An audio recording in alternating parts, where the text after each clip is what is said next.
So we had some rough weather last night, and all seems to be fairly well. Bobo eating on the other side of the fence. We do have a lot of limbs that are down towards the road. A couple of trees, smaller trees. But yeah, it got pretty gnarly in South Mississippi last night. Lots and lots of rain. Luckily, we didn't get really any flash flooding around here. Just some tornado warnings, watches. I think a tornado passed over about 15 miles or so. So no tornadoes that I know of directly around here. We do have a little bit of a mess. So I'm going to spend some time chunking these logs somewhere. So while I'm chunking logs, maybe I'll do some chatting. Lots of sticks and stuff down. Not really a great place to chunk them, but I'm actually going to throw them across the street over here. Kind of blocking the drive.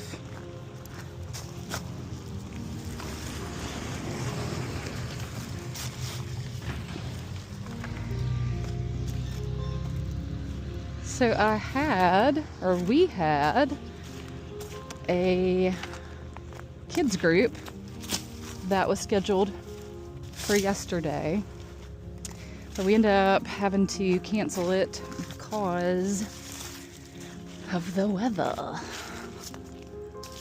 and that was a bummer. But we postponed it to next Friday, so we're gonna pick up next Friday. And it's the first time that Brick and Branch has done something like this kids group.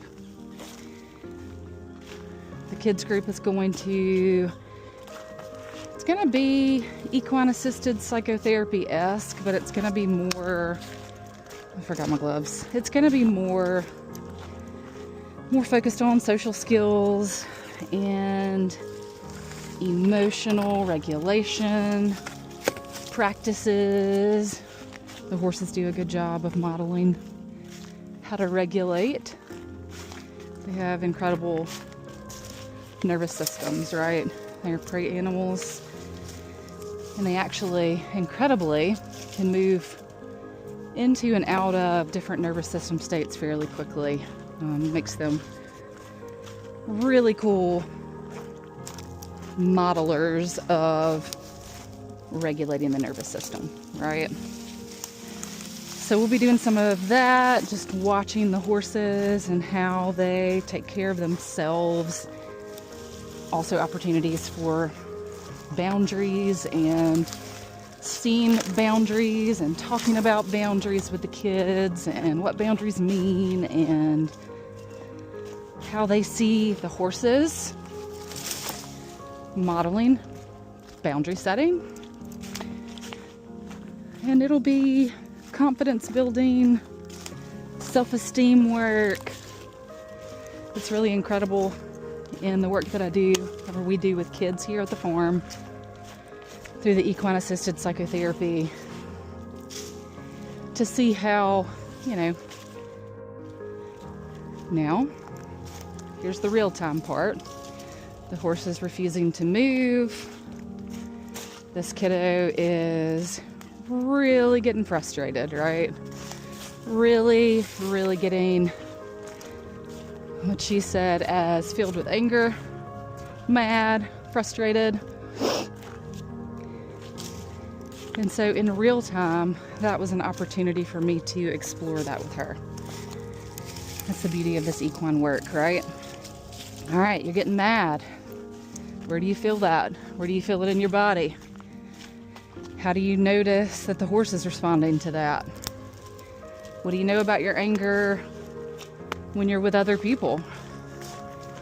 What do you know about your anger in general? What is it about this situation What's coming up for you emotionally? What are you wanting to do right now? What are you choosing to do right now? How is that working for you and how's it not working for you?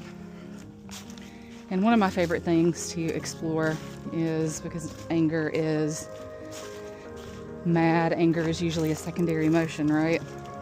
There's usually something far more vulnerable underneath the anger.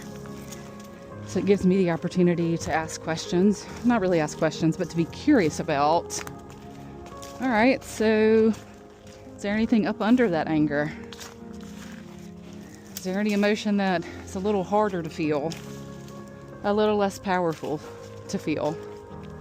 Usually for me, that might be sad, because I personally hate to feel sad.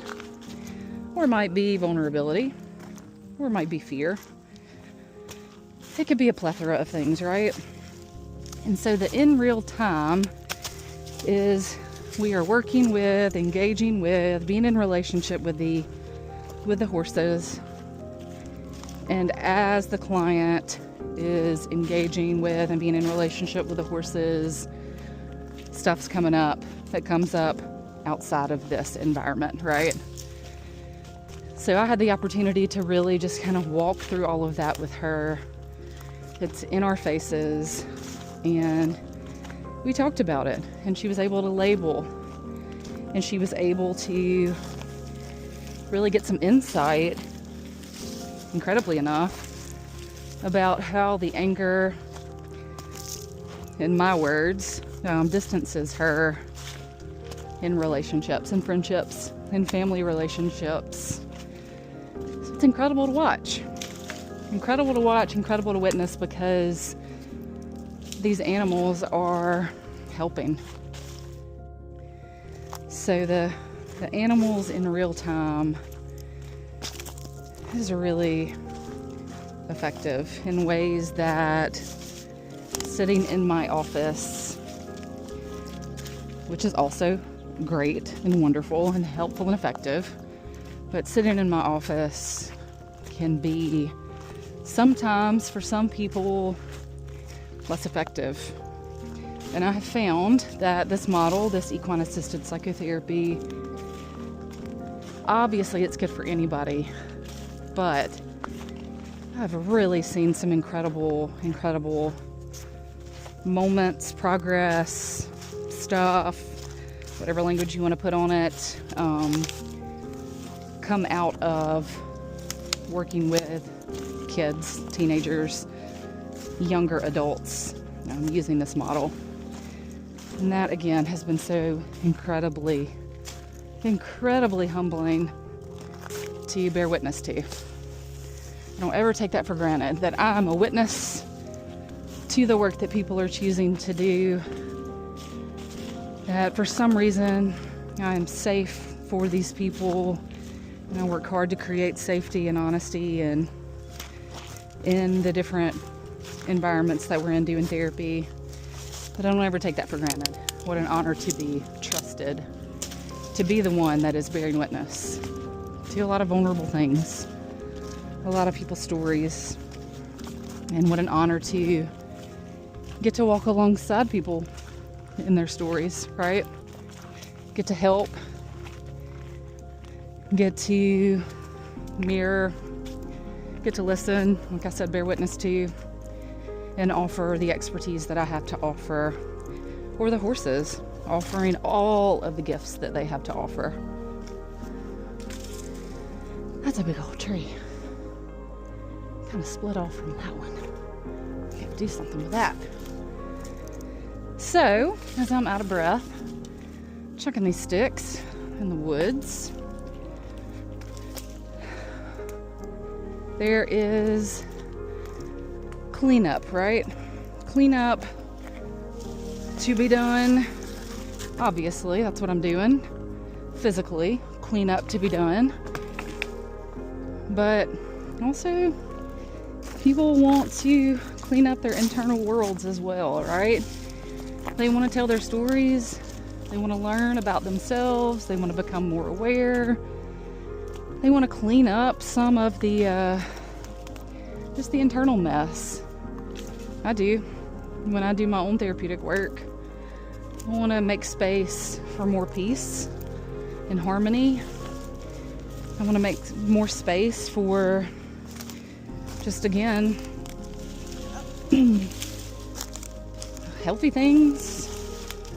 I want to make space for love, for hope, for joy. And a lot of times I look at going to my own therapist and doing that work as, there's a lot of things, but also it feels like a cleanup. The biggest beauty is the connection, right? The connection with another. The connection with the therapist, the connection with the horses. That is the biggest part of the healing journey, is the connection. Having a safe person bear witness, having a safe person care, having an animal there to hold the space, to stand there, to not run. Or if they run, that can teach us things too, right? It might even model, like, we may be running from something. We may be not wanting to look at something. So the possibilities of what we do and what we learn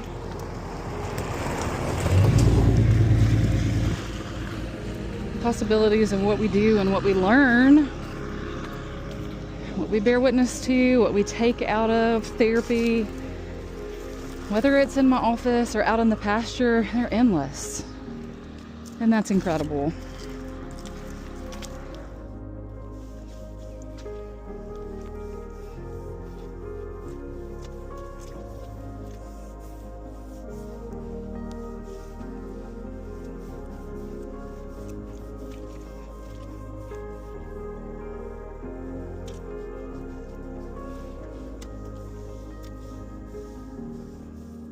What you doing?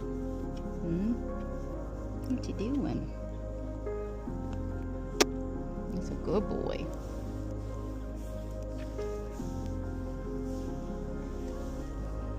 What you doing, Princey Pooh? You dirty bird.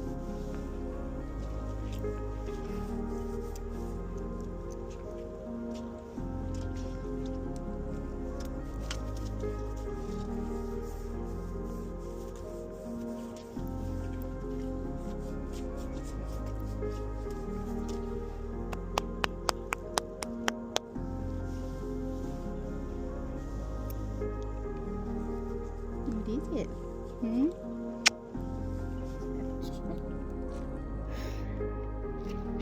Don't call me. That's a no-no. What is it?